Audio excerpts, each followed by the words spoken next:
Begitu komentar ini keluar, Qin Yichen ditanya tentang hal itu. Setelah memikirkannya, saya benar-benar tidak tahu harus bertanya apa. Dalam keputusasaan, dia hanya bisa menjadi lemah. Tuan-tuan kota, saya tidak punya apa-apa untuk diminta sekarang.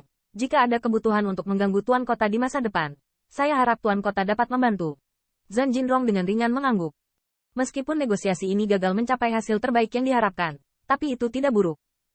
Bahkan ngomong-ngomong, di Heavenly Abyss City Qin Yichen, dia bisa menolak permintaan pasukan lain. Oleh karena itu, Zhan Jinrong menepuk bahu Qin Yichen. Tenang, kata-kata tuan kota Ben hari ini akan selalu benar. Tapi kemudian, Yichen, pilihan surga akan berakhir. Setelah kamu mengatur nafasmu, bukankah seharusnya kamu juga perlu berlatih beberapa obat mujarab? Zhan Jinrong sedikit menggosok tangannya, tetapi nadanya cukup serius. Anda dapat yakin bahwa saya bukan untuk uang, yang mulia begitu banyak orang, Yichen. Anda harus mengerti. Qin Yichen tahu bahwa kota Liutian tidak bisa hanya berdiri dengan melawan Jinrong sendirian. Yang mulia Saxing membunuh hidupnya. Tuan kota, yakinlah, saya akan membuat pil segera setelah saya mengemasnya. Dalam posisinya, selain berjanji untuk melawan Jinrong, Qin Yichen juga ingin mencoba apa yang berubah di tungku pil kecil saat ini. Ngomong-ngomong, tuan kota, kami memiliki lembah sungai yang luas dan jarang penduduknya. Bisakah kita melingkari tempat menanam frostweed? Zhan Jinrong mendengar ini, tentu saja bisa. Tapi, apakah Anda memiliki cara untuk tumbuh dalam skala besar? Tahukah Anda, seburuk apapun frostweed, itu juga sejenis bahan obat. Itu tidak bisa hidup ketika ditanam di tanah. Nyatanya, bukan hanya Zhan Jinrong. Ketika dunia empat pihak mengetahui keajaiban majemuk dan, ia melihat rumput yang layu. Namun, setelah beberapa kali mencoba, banyak kekuatan yang pusing. Karena tidak ada yang punya pengalaman menanam barang ini. Anda tahu, meskipun ada beberapa pembangkit tenaga alchemy Dao yang sangat berhasil, tidak sulit untuk menanam frostweed, tetapi untuk memastikan pertumbuhan, warna, dan hasil semuanya dipelajari. Namun, sebelum senyawa dan keluar, untuk semua kekuatan utama, pertumbuhan frostweed di bidang pengobatan adalah milik bahan obat lain, dan tidak dapat dihilangkan. Sejak itu, siapa lagi yang didedikasikan untuk penelitian? Siapa sangka frostweed yang dulu berwarna abu-abu, tapi sekarang telah berubah menjadi teh yang harum. Dan omong-omong, meskipun daerah aliran sungainya buruk, memang benar bahwa tanahnya luas dan orang-orangnya sedikit. Sayangnya, distribusi populasinya sangat langka, karena orang biasa tidak dapat bertahan hidup di sini. Qin Yichen mendengar ini, mau tidak mau mengangkat senyum percaya diri. Tuan kota berkata dan tertawa. Senyawa dan ini semuanya diciptakan oleh saya. Bagaimana saya bisa tahu cara menanam frostweed? Begitu ucapan ini keluar, Zhan Jinrong merasa senang. Waktu, tempat, dan tanah semuanya ditempati. Dan jika Anda memiliki Yichen, Anda dapat melakukannya. Dalam waktu singkat, mata Zhan Jinrong pada Qin Yichen telah naik dari lengan kiri dan kanannya menjadi sapi perah. Namun, frostweed harus ditanam untuk digunakan sendiri, dan lembah sungai memiliki manfaat tambahan karena tidak takut dicuri. Beberapa orang di alam lain mencuri, bahkan dunia besar. Ada pemetik bunga. Tentu saja ada pemetik narkoba yang berspesialisasi dalam bisnis ini. Tapi di daerah aliran sungai, apakah Anda mencuri? Tidak ada tempat untuk menjual barang curian setelah dipetik. Terlebih lagi bagaimana untuk melawan supremasi Jinrong, itu harus diinterupsi dalam hitungan menit bagi mereka yang berani menjarah. Untuk sementara, Zhan Jinrong tiba-tiba merasa bahwa dengan Qin Yichen di dalamnya, daerah aliran sungai tidak begitu tandus. Serahkan padaku, dan dalam beberapa hari aku akan pergi ke lembah sungai untuk memilih tempat yang tepat.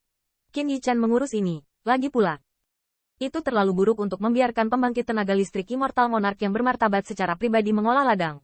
Dan Zhan Jinrong mengangguk lagi dan lagi. Oke. Saya akan memberitahu Outlin kembali dan membiarkan dia bekerja sama dengan Anda. Faktanya, hal semacam ini tidak membutuhkan kerjasama penuh Lin Wuxian. Tapi sekarang, urusan Qin Yichen semuanya luar biasa dan istimewa. Setelah berbicara lagi, Qin Yichen pergi.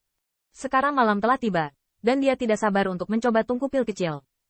Ini seperti pedang prajurit dengan perubahan di langit dan bumi yang terbalik. Saya bisa membayangkan suasananya. Dengan energi sebanyak itu yang diserap, bahkan roh artefak terjaga, tidak mungkin meningkat tanpa sedikit pun. Saat berbicara kungfu, Qin Yichen telah kembali ke mansion. Dan begitu dia memasuki ruang meramu pil, dia mendengar suara teratai merah dari lautan kesadaran. Ini tempatmu. Apakah Anda pejabat tamu di sini? Tempat ini cukup miskin. Sepertinya kamu tidak tercampur dengan baik. Momen ejekan membuat senyum asli Qin Yichen menghilang. Setelah bergaul akhir-akhir ini, dia dapat dianggap memahami bahwa artefak spirit ini tidak memiliki kemampuan lain. Tetapi kemampuan masternya benar-benar kelas 1. Bukankah untuk membuat marah pemilik dan kepemilikan tubuh dengan cara ini? Qin Yichen sangat skeptis. Karena tergantung pada keadaan Hong Lian saat ini, tampaknya dia tidak memiliki kemampuan lain untuk memiliki harta benda kecuali untuk membuatnya marah dari kata-kata. Sambil tersenyum, Qin Yichan Hehe mengeluarkan ramuan obat dengan masing-masing mengurus urusan mereka sendiri. Bagaimana artifak spirit bisa membalikkan dunia? Pernahkah Anda mendengar tentang anjing yang miskin? Anda. Teratai merah di lautan kesadaran tiba-tiba mengangkat alisnya. Beranikah kau membandingkanku dengan seekor anjing?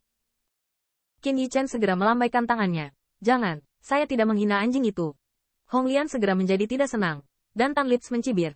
HMPH, tidak bisa melihatnya. Apakah kamu masih akan membuat pil? Qin Yichan terhibur. Saya pil master. Dan Anda adalah roh artefak dari tungku pil. Apakah Anda pikir saya akan melakukannya? Segera, dia menjawab dengan pelan. HMPH, tidak bisa melihat. Kamu masih tahu apa itu ramuan pil. Kupikir kamu adalah pot malam. Hong Lian terdiam beberapa saat, dan wajahnya yang cantik sudah malu. Dia disiksa 2 kali berturut-turut. Bagaimana dia bisa mentolerir? Kamu, aku peringatkan kamu. Jangan anggap aku dan hal-hal itu dengan syarat ion. Namun, alis Qin Yichan menjadi cerah, dan tungku pil kecil dan Hong Lian terbang bersama. Menatap langsung ke mata aprikot dengan penuh rasa malu. Tidak membiarkan sedikit pun. Peringatkan saya. Saya juga memperingatkan Anda. Saya telah berada di tahun-tahun ini.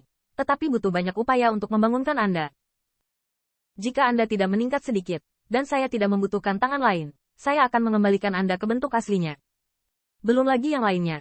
Setidaknya tungku pil kecil yang asli tidak akan marah. Pidato Hong Lian benar-benar peringatan Qin Yichan terlalu jera. Dia hanya menahan garis hidupnya. Dan Qin Yichan menggelengkan kepalanya, menginventarisasi bahan obat. Diam-diam merasa bahwa roh artefak dan tuan rumah orang lain adalah guru dan teman. Atau mati bersama. Sebaliknya, mereka hanyalah musuh.